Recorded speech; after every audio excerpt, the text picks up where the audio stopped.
నీచాతి నీచంగా క్రూరాతి క్రూరంగా జరుగుతున్నాయి. ఒక్కడైనా సార్ పట్టించుకున్నాడా, ప్రశ్నించాడా, నిలదీశాడా, పోనీ ఆపే ప్రయత్నమైనా చేశాడా?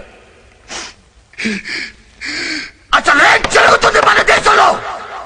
మన అమ్మలు, మన అక్కలు, మన చెల్లెళ్ళు, మన కూతుళ్ళు బయటికెళ్తే తిరిగి వచ్చేంత వరకు ఎందుకు సార్ భయంగా ఉంటున్నావు? బిక్కుబిక్కుమంటూ ఎందుకుంటున్నావు? ఆడవాళ్ళని ఎత్తుకెళ్ళిపోవటం, చీరలు లాగటం. Great country sir. Salute to my country and my culture. Salute sir. పుణ్యభూమి, వేదభూమి, కర్మభూమి, ఇలా ఎన్నో పేర్లున్న మన దేశానికి ఈ కర్మేంటి సార్? ఒక ఆడదాన్ని కొంగు లాగితే 18 లక్షల మందిని పిచ్చి కుక్కల్ని చంపినట్టు చంపిన మహాభారతాన్ని చూసి మనమే నేర్చుకోవాలి సార్. నేర్చుకున్నాం సార్. వాళ్ళల్లో నువ్వు అక్కడ పోయినప్పుడు వాళ్ళ మీద కేసు ఎందుకు పెట్టావు? డబ్బడిగా సార్, ఇవ్వలేదు. వాళ్ళకి నాకు చెడిపోయిందంటే బ్లాక్ మెయిల్ చేద్దాం డిసైడ్ అయ్యా. చీడీ ఉందని అబద్ధం చెప్పా, నమ్మలేదు సార్. కేసు పెట్టా, భయపడి పారిపోయారు సార్. నిన్న కోర్టులో నేను పెట్టింది బ్లాంక్ సీడీ అని మీ అందరికీ తెలిసిపోయిందంటే అయినా ఇంకో ప్రూఫ్ ఉందని అబద్ధం చెప్పా. నిన్న రాత్రి నన్ను చంపించడానికి ట్రై చేశాడు సార్. రక్తాలు వచ్చేలా కొట్టించాడు సార్. చచ్చిపోయిన అనుకోని వదిలేసి వెళ్ళిపోయాడు. చౌదగా వెళ్ళి నాకు అప్పుడు అర్థమైంది సార్, ఆ అమ్మాయి ఎంత నరకయాతను అనుభవించిందో అని. పశ్చాత్తాపం మొదలైపోయింది. చావలసి నేను ఎందుకు బతుకున్నాను అనిపించింది. ఇన్ని కోట్ల మంది జనం, దేవాలయం లాంటి కోర్టు, దేవుళ్ళంటి మీరు, మీ అందరికీ నిజం చెప్పడానికి బతుకున్నాను అనిపించింది సార్. ఇప్పుడు కూడా సార్ ఈ ఎదవ కొందరు ట్రై చేశాడు సార్. ఇంకా నాకు డబ్బొద్దు సార్, నాకు నిజం కావాలి సార్. మేమందరం దీప్తికి చాలా అన్యాయం చేశాం సార్.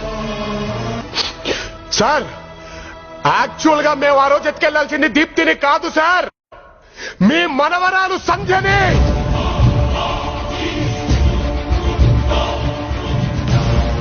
నమ్మబుద్ధి కావట్లేదండి. Sandhya sir GITAM college second year చదువుతుంది. రోజు గాజువాకి ట్యూషన్కి వెళ్తుంది. అసలు మేము వల్లేసిందే మీ మనవరాలు సంధ్య సార్. ఫిక్స్ అయిపోయాం సార్. రెక్కి మొత్తం అయిపోయింది. కరెక్ట్ గా ఎత్తుకెళ్లాల్సిన రోజున సంధ్య రాలేదండి. ఈ దీప్తి దొరికింది. నేను వద్దన్నానండి, కానీ మణిగాడే సార్ ఒప్పుకోలేదు.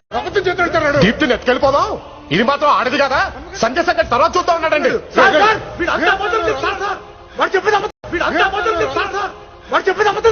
థర్స్డేనో ఫ్రైడేనో అనుకుంటా సార్. మళ్ళీ వచ్చామండి సంధ్య కోసం, కానీ సంధ్య లేదంటండి. గుంటూరుకి వెళ్ళిందంట. మీ తమ్ముడింటికి అనుకుంటా సార్, ఆయన అక్కడే ఉంటారు. ఇంత క్రైమ్ చేస్తుంటే మీకు భయం అనిపించలేదా? దేనికి సార్ భయం? ఏం చేస్తారు మీరు? మహా అయితే లైఫ్ వేస్తారు. ఈ కోర్టు కాకపోతే ఇంకో కోర్టు సార్. 100 సెక్షన్లు ఉన్నాయి, 100 ఫిట్టింగ్లు ఉన్నాయి సార్. ఒక అమ్మాయిని చూడగానే వెంటనే రేప్ చేయగలుగుతున్నావు సార్. మీరు వెంటనే శిక్ష చేయగలుగుతున్నారా? ఇంతెందుకు సార్, తప్పు చేసాం మేము ఒప్పేసుకుంటున్నాం. రేపో ఎల్లుండో 2 రోజుల్లో మీరు మమ్మల్ని ఉరి తీయగలుగుతారా? భారతదేశంలో ఎప్పుడు ఇలా జరగలేదు. 2 రోజులు ఊరు ఎలా తీస్తామని మీరే అంటారు సార్. ఆల్రెడీ ఈ కంట్రీలో ఉరి శిక్ష పడ్డ ఖైదీలు 52 మంది ఉన్నారు సార్. ఏ సంక్రాంతికో శివరాత్రి మా టోకెన్ నెంబర్ వచ్చేసరికి 25 ఏళ్లు సార్. ఈ లోపు ఎంతమంది సంధ్యాలు, ఎంతమంది దీప్తులు సార్. సార్ అందుకే సార్ ఈ దేశం అంటే అంత ఇష్టం నాకు. ఈ కంట్రీలో ఉండే ఫ్రీడమ్ ఏ కంట్రీలో ఉంటుందో చెప్పండి సార్ మీరు. మేరా భారత్ మహాన్, I'm proud to be an Indian. Sir వీళ్ళందరి ముందు నేను తప్పు చేశానని నిజం చెప్పే దమ్ము నాకుందే. తెల్లారేసరికల్లా మమ్మల్ని ఉరిదీసే దమ్ము మీకుందా? చౌదగా వెళ్ళి నాకు అప్పుడు అర్థమైంది సార్, ఆ అమ్మాయి ఎంత నరకయాతను అనుభవించిందో అని. పశ్చాత్తాపం మొదలైపోయింది. చావలసి నేను ఎందుకు బతుకున్నాను అనిపించింది. ఇన్ని కోట్ల మంది జనం, దేవాలయం లాంటి కోర్టు, దేవుళ్ళంటి మీరు, మీ అందరికీ నిజం చెప్పడానికి బతుకున్నాను అనిపించింది సార్. ఆల్రెడీ ఈ కంట్రీలో ఉరి శిక్ష పడ్డ ఖైదీలు 52 మంది ఉన్నారు సార్. ఏ సంక్రాంతికో శివరాత్రికో ఒక్కొక్కరు నేర్చుకుంటూ పోతే మా టోకెన్ నెంబర్ వచ్చేసరికి 25 ఏళ్లు సార్. ఈ లోపు ఎంతమంది సంధ్యాలు, ఎంతమంది దీప్తులు సార్. అందుకే సార్ ఈ దేశం అంటే అంత ఇష్టం నాకు. ఈ కంట్రీలో ఉండే ఫ్రీడమ్ ఏ కంట్రీలో ఉంటుందో చెప్పండి సార్ మీరు. మేరా భారత్ మహాన్, I'm proud to be an Indian. Sir వీళ్ళందరి ముందు నేను తప్పు చేశానని నిజం చెప్పే దమ్ము నాకుందే.